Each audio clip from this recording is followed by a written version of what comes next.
You're fired as of today." The sudden announcement from my boss left me in shock. As I turned to head back to my desk, I noticed that no one would meet my eyes. Even colleagues I usually got along with. It was as if I had become a pariah. What on earth was going on?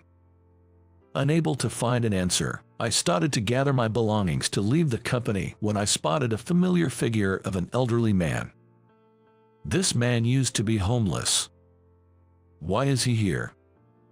Looking back, my life began to change after I got involved with him. Indeed, meeting him was the beginning of everything. My name is Jacob. I'm about to turn 30. I've been working in the development department of a food company for 7 years since I was a new graduate.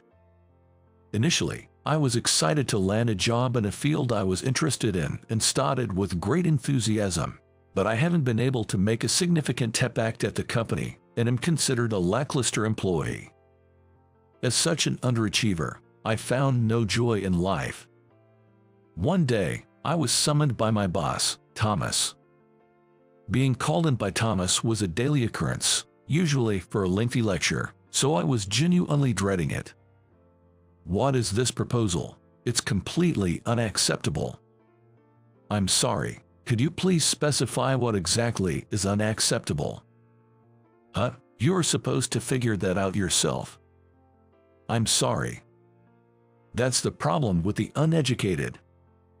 Thomas graduated from a prestigious university and was highly educated. On the other hand, coming from a poor family, I could only afford to attend a local college and had no notable educational background since I had to send money back home. Thomas, who disliked me for my lack of education, often looked down on me as uneducated and enjoyed belittling me. Although it was frustrating, I couldn't argue because my lack of a prestigious degree was a fact. Why is someone as uneducated as you even in this company? You're nothing but dead weight. But I am trying my best in my own way. Trying your best? Who do you think you're kidding when you can't even produce decent results? You're right. No matter how hard you try, it's pointless because you're uneducated. Thomas always made sure to lecture loudly enough for everyone to hear. Unable to get along with such a boss, I contemplated quitting every day. Despite revising my proposals numerous times, they were never approved. Living through such days, I couldn't go on without venting to someone. Being single with no girlfriend, hanging out with friends became my way to relieve stress. That day, I called out Jason, a friend since high school, to a bar. Reading about that boss again today. Yeah, he's really piling on, completely tearing me down. It sounds tough as always. I don't know how you manage under such a boss. I'm not doing it because I want to. I'd quit right this instant if I could. Wait, are you thinking of job hunting now? Well, I am considering changing jobs. You're almost 30, right? Isn't it going to be tough to find a new job at this age? Lately, I've been looking at job sites and ads, but most of them are for new graduates and young professionals or looking for individuals in their 20s for career development, highlighting age restrictions. Yeah, you might be right. If only I had decided to change jobs sooner. Jason, you've been a freelancer since you quit your job, right? Don't you ever think about becoming a full-time employee again? I don't think so. Freelancing is easygoing. Plus, I have no desire to get married.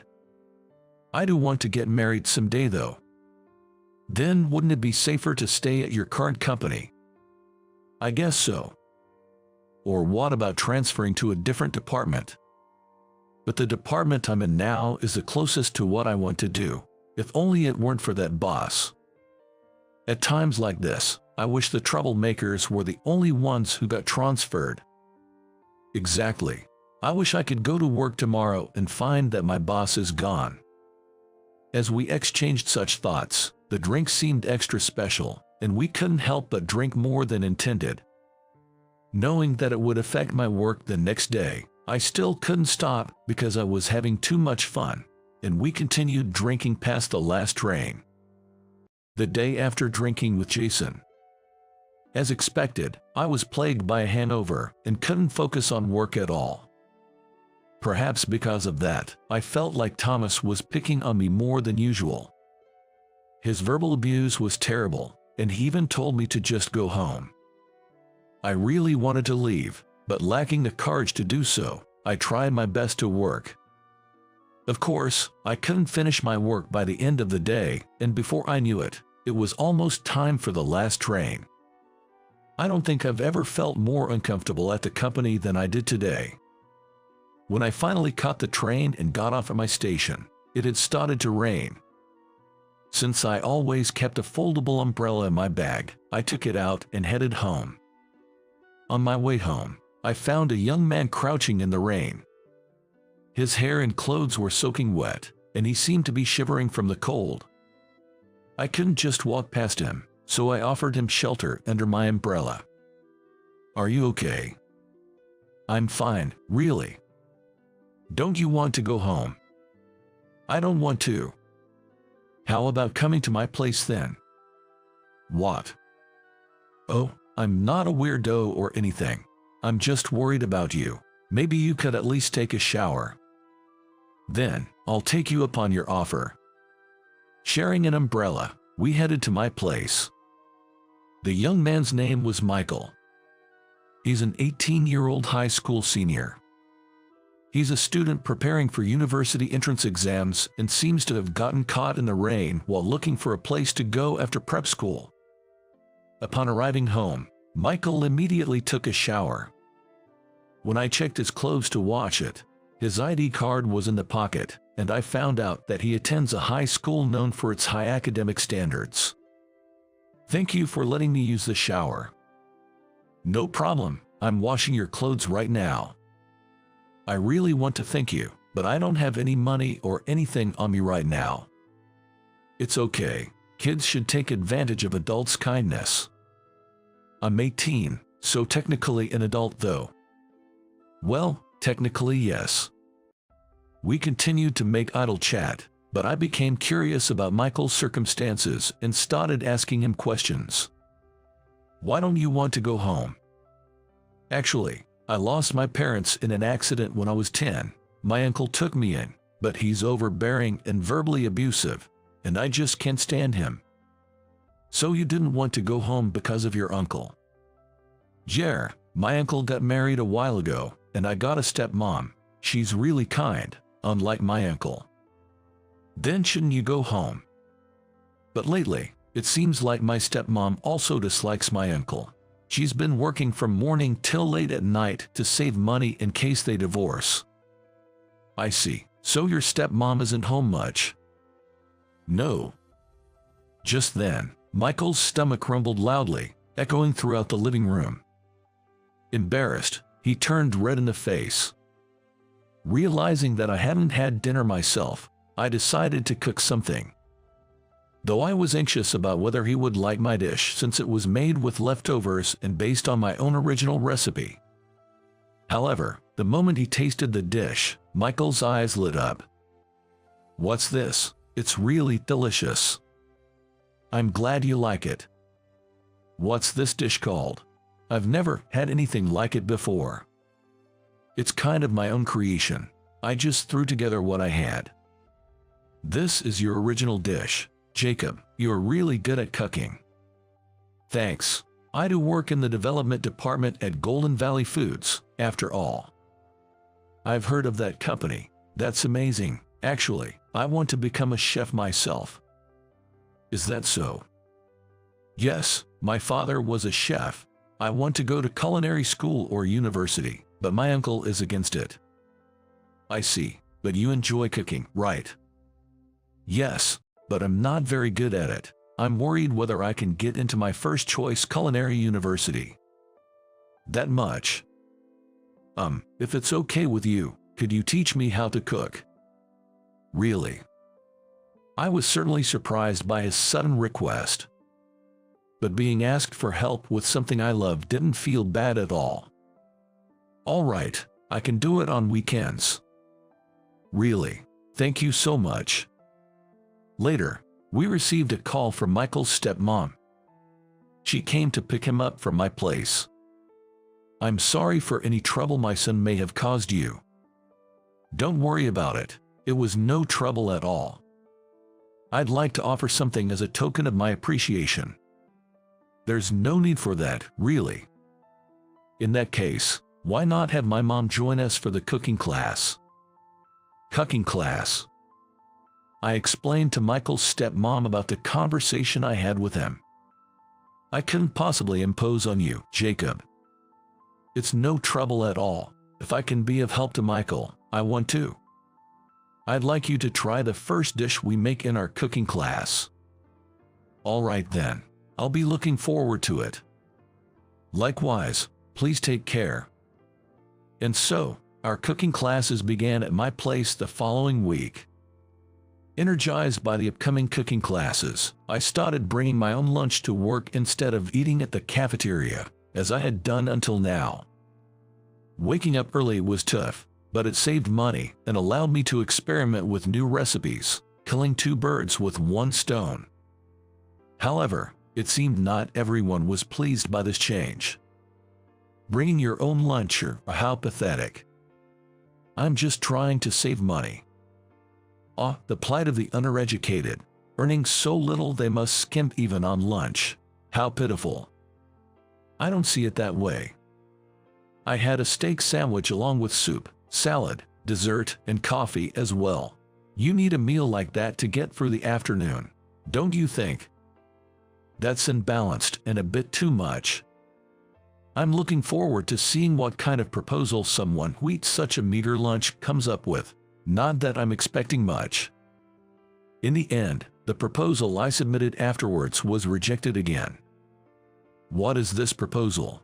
Rewrite it immediately. I'm sorry. Why can't you come up with anything better than these garbage proposals? I'll rewrite it right away. Humph, I bet even if you rewrite it, it'll still be a trash proposal. I'll do my best. Your best is less than garbage. If this is the result of your best effort, maybe you should consider redoing college. Realizing it was futile to engage further, I remained silent. After hours, I managed to rewrite the proposal from scratch and left it on Thomas's desk, who had already gone home. On my way home, I found a wallet on the stairs at the train station exit. I decided to take the worn-out wallet to the nearest police station. On the way, I saw an elderly man arguing with a bakery owner. If you don't have money, you can't buy bread. Can't you at least spare some bread crusts? I'm very hungry, I could die. A grown man shouldn't be begging for just the crusts of bread. Those are given as extras when you buy something. If only I hadn't lost my wallet. The elderly man, looking dejected and shabbily dressed, walked away with a heavy step. His lonely figure struck a chord in me. Recalling his words about losing his wallet, I wondered if the wallet I found belonged to him. I dashed after the elderly man. Excuse me. Is this your wallet? Oh, this wallet, yes, it's mine. Thank you. Handing over the wallet, the man was visibly overjoyed. By the way, are you hungry? Did you hear me at the bakery? Yes, sorry. No need to apologize. I'm the one who should be sorry for showing such an embarrassing scene. It's all right. Actually, I was robbed of all my belongings while traveling, and I've been without a place to stay, sleeping outdoors. You don't have a place to stay. Would you like to come to my place? No, I couldn't possibly impose. Despite his reservations, seeing him in such a state made me want to help. However, remembering my recent outings and the upcoming payday, I realized I didn't have much money. Worried about affording a meal for two, I optimistically thought it would work out somehow. My place is nearby. Please, come with me. Well, if you insist, I'll accept your kind offer. Inviting the elderly man home, I prepared a meal for him, reminiscent of the time I cooked for Michael. I'm not sure if it's to your taste, but please enjoy. Despite his hunger, the elderly man didn't immediately start eating. I was puzzled by his prolonged gaze at the food. Could he have guessed that the meal was prepared on a tight budget? As these thoughts filled me with unease, he finally began to eat. His expression turned to one of amazement. Delicious. Do you like cooking? Yes, I work in the development department at Golden Valley Foods, so I'm quite skilled in the kitchen. Is that so? No wonder it's so delicious. The elderly man finished his meal in the blink of an eye. Thank you for the meal. If you can cook such delicious food, you must be doing well at your company. Not really. I actually don't get along with my boss, so I'm not appreciated much. Is that so? Such a waste for a talent like you. How do you not get along? I shared with the man how Thomas usually behaves. Complaining to him wouldn't solve anything, but venting my frustrations to someone else felt refreshing. Things aren't going well at work, and life's been getting tougher. I just don't know what to do. Don't worry, your hard work will definitely be recognized someday. I hope so. Have confidence in yourself. The elderly man's words gave me some comfort. I wished that would become reality. The next day, the elderly man managed to get a ticket home and was set to return. Thank you very much. I won't forget your kindness. Don't mention it. I hope you have a safe trip back. With that, the elderly man left. On Sunday, Michael and his stepmom came to my house. It was a bit nerve-wracking teaching someone else how to cook for the first time. Despite his self-criticism, Michael was above average at cooking. He even eagerly shared his own recipes. I gave him advice on how to make his recipes even tastier. Jacob, you're amazing. The dishes taste so much better with your advice.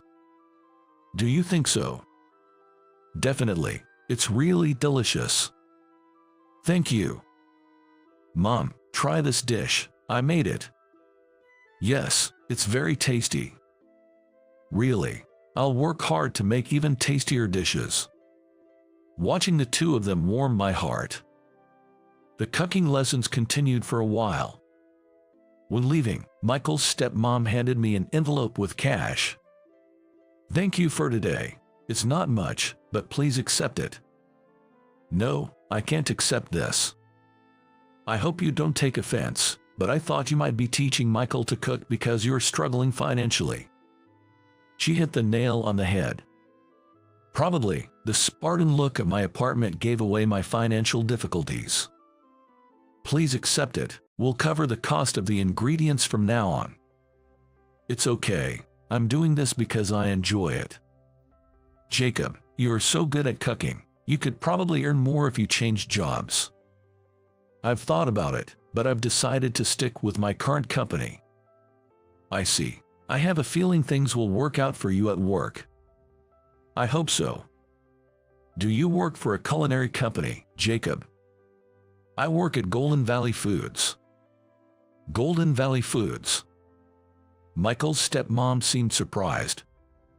Michael mentioned he knew it, but is it really that surprising of a company? Why are you so surprised? My husband works for the same company. Really? That's quite a coincidence. But my husband isn't as good at cooking as you. Jacob, you're better at cooking than my uncle, and you will surely succeed in work too. Thank you. I'll do my best at work. Encouraged by the two of them, I felt more motivated to work harder. Then, on Monday, for some reason, President Harrison was in the R&D department. I panicked internally, wondering if I had made some serious mistake for Mr. Harrison to come all the way to the R&D department. However, after asking other employees, I learned it was just an inspection. Still, it was rare for Mr. Harrison to come for an inspection. Unaware of Mr. Harrison's presence, Thomas, who was a bit late to work, called me out as usual. "Hey, the proposal you left on my desk last week, you submitted another piece of trash. I'm sorry. Seriously, you are so useless. Rewrite it immediately." Yes.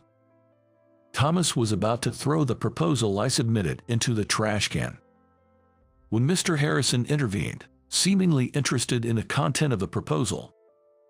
"Wait a moment, Thomas, could you show me that proposal too?" "Yes, of course." Mr. Harrison reviewed the proposal with a serious expression. Meanwhile, Thomas kept grumbling about the proposal. "This proposal is totally worthless. He always submits proposals like this, and it's always a problem." "No, I think it's very well done." What? I was speechless with joy at Mr. Harrison's unexpected praise. "This proposal is fascinating. I definitely want to commercialize it." "Really?" "Yes, I believe this product will definitely sell. I've been waiting for such a proposal." "Thank you so much." Following this incident, the product I proposed was unexpectedly commercialized. After that, Thomas stopped verbally abusing me. Thanks to that, the work environment became more pleasant, and with the bonus I received, my life started to have some leeway. I never imagined my work would be recognized so quickly. I thought I would continue to lead a happy life without any problems, but that didn't last long. Then, on the weekend, that day, Michael came to my house to learn cooking as usual. After successfully finishing the cooking class, I walked Michael to the station. "Hey, Jacob, what are you doing around here?" On the way back from the station, I ran into the last person I wanted to meet. I couldn't just ignore him since he was my direct superior. I decided to greet him and head home quickly. "Hello, I'm in a hurry, so?" "Wait a minute, haven't you been getting cocky at work lately?" "Not at all. Getting favored by Mr. Harrison and having your proposal accepted, you're getting a little too full of yourself." "It was just a coincidence." What's with that response? This is why I can't stand people with low education. As I was troubled, a woman approached and spoke up. That familiar woman was Michael's stepmom. "Why are you here?" "I was on my way back from work and saw something unsightly." "Unsightly, you say?" From their exchange, it was clear they knew each other. "Excuse me, are you acquainted with Thomas?" "Acquainted? He's my husband." "What?" Thomas was Michael's uncle and her husband. But thinking back, when she said her husband worked at our company, Thomas fit the description. I didn't even know Thomas was married in the first place. "So you're saying my earnings aren't enough? You spend every day late at work recently." "Yes, they're not enough. After all, I want to divorce you." "Divorce?"